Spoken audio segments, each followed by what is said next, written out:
सबको जय मसीह। मैं परमेश्वर के दास से आप सबका स्वागत करते हूँ एक और नए वीडियो में। आइए हम परमेश्वर का वचन आप सबके बीच में सिखाएंगे कि परमेश्वर का वचन कहता है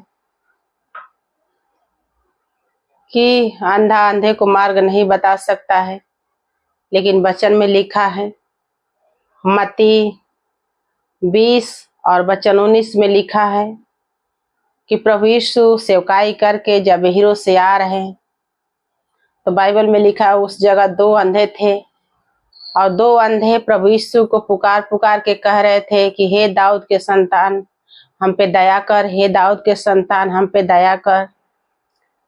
तो अंधे को दृष्टि पाने का आज प्रार्थना है, अंधे को आंखें पाने का आज जो है प्रार्थना है, वचन है। आप सब इसे प्यार से सुने और प्रभु यीशु मसीह आप सबको इस वचन से आशीष दे। तो आइए हम सुनते हैं कि 29 में क्या लिखा है।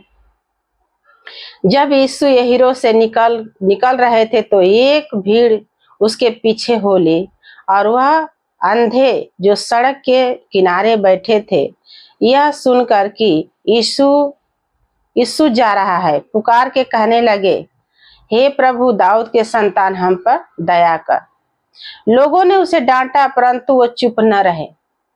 आप अगर कलीसिया में जाते हो, चर्च जाते हो, परमेश्वर पर विश्वास करते हो, अगर कुछ भी निराशा है आप लोग के सामने, तो मैं आज यही बताना चाहती हूँ कि आप निराश ना होइए, चुप ना रहिए, क्योंकि चुप रहने से कुछ मिलने वाला नहीं है। तो आप लोग ज्यादा से ज्यादा प्रार्थना कीजिए, परमेश्वर पर विश्वास कीजिए और अपने घर में बाइबल में लिखा है उस समय तो प्रभु यीशु मिलता था, लेकिन ये समय परमेश्वर वचन जो है हम लोग को दे दिया है और बाइबल में लिखा है कि प्रभु यीशु अपना दौड़ पूरा कर लिया है। अब हमारी पारी है कि हम दौड़े और अपने आशीषों को, अपने मुकुट को, अपने बरकतों को ले। तो आप लोग चुप ना रहिए, आज के वीडियो से आप लोग चुप ना रहिए। अपने आशीषों को खुलवाने के लिए, अपने बरकतों को पाने के लिए प्रभु यीशु मसीह से लगातार प्रार्थना करें, लगातार बातचीत करें, लगातार संगति करें, लगातार चर्च में जाएं। तो आज का वचन कहता है कि जब वो लोग डांटे कि चुप रहो चुप रहो, लेकिन देखो क्या अंधा चुप रह के आंखें पाया? क्या अंधा चुप रह के अपना चंगाई पाया? नहीं।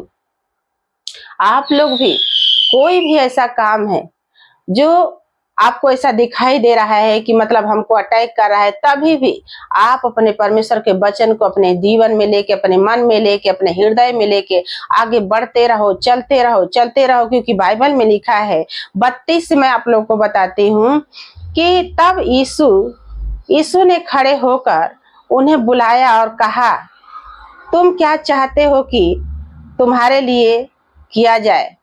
यीशु मसीह जब वो लोग बोले कि चुप रहो, आज के डेट में भी यही होता है कि जहाँ बड़ा चर्च है, जहाँ बड़ी कलीसिया, चाहे कोई लीडर है जो उनके करीब रहता है, वो ही चाहता है मैं ही आशीष पाऊं, मैं ही बरकत पाऊं, मैं ही संगति करूं, लेकिन दूसरा कोई आता है उसको लोग आने नहीं देते हैं। ये बात पहले से होता था और अब भी होता है और होता ही रहेगा, क्योंकि वचन में लिखा है कि वो समय भी जब यीशु मसीह प्रार्थना करते थे, भीड़ का भीड़ आते थे यीशु मसीह के पास लोग, तो चेले लोग हटा देते थे। तो आज भी वैसे ही हो रहा है और ये सब बाइबल गवाह है कि भीड़ के कारण जो है छोटे लोग जो है नहीं मिल पाते हैं, दुखियारी लोग जो है नहीं मिल पाते हैं, लीडर से, पास्टर से अपने दिल की बातें नहीं कह पाते हैं। तो उनके मन में एक दुविधा रहता है, एक संकेत रहता है कि मेरा क्या होगा, मेरा छुटकारा नहीं होगा, मेरा जो है प्रार्थना नहीं सुनवाई जाएगी। तो सच में बात तो सच ही है, लेकिन आप लोग रुके मत। कोई कितना भी बोले कि आप चर्च ना जाओ, आप प्रार्थना ना करो, आपको क्या मिलता है, क्या हो रहा है, देखिए सारे बातों को अनसुनी करते हुए अगर आप बरकत पाना चाहते हैं, आशीष पाना चाहते हैं, तो आप लोग परमेश्वर में लगातार भाग दौड़ करें।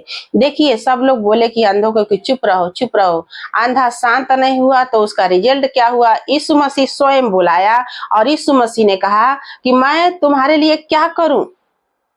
जो कि यीशु मसीह देखता था कि यीशु मसीह ये लोग दोनों अंधे हैं, तभी भी यीशु मसीह भी पूछा कि मैं तुम्हारे लिए क्या करूं।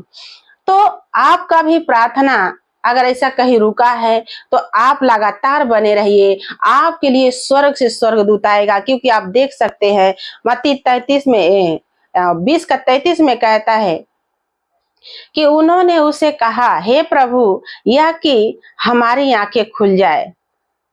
आप अपना बरकत खुलवाना चाहते हैं, आप अपने आशीषों को खुलवाना चाहते हैं, तो आप कहें, हे प्रभु, दुनिया मुझे जाने या ना जाने, लेकिन हे प्रभु हमारा उद्धार कर, हे प्रभु हमारा उद्धार कर, कर्जा से उद्धार कर, गरीबी से उद्धार कर, बीमारी से उद्धार कर, क्योंकि प्रभु हमारा आशा, हमारा भरोसा तुझी पर है।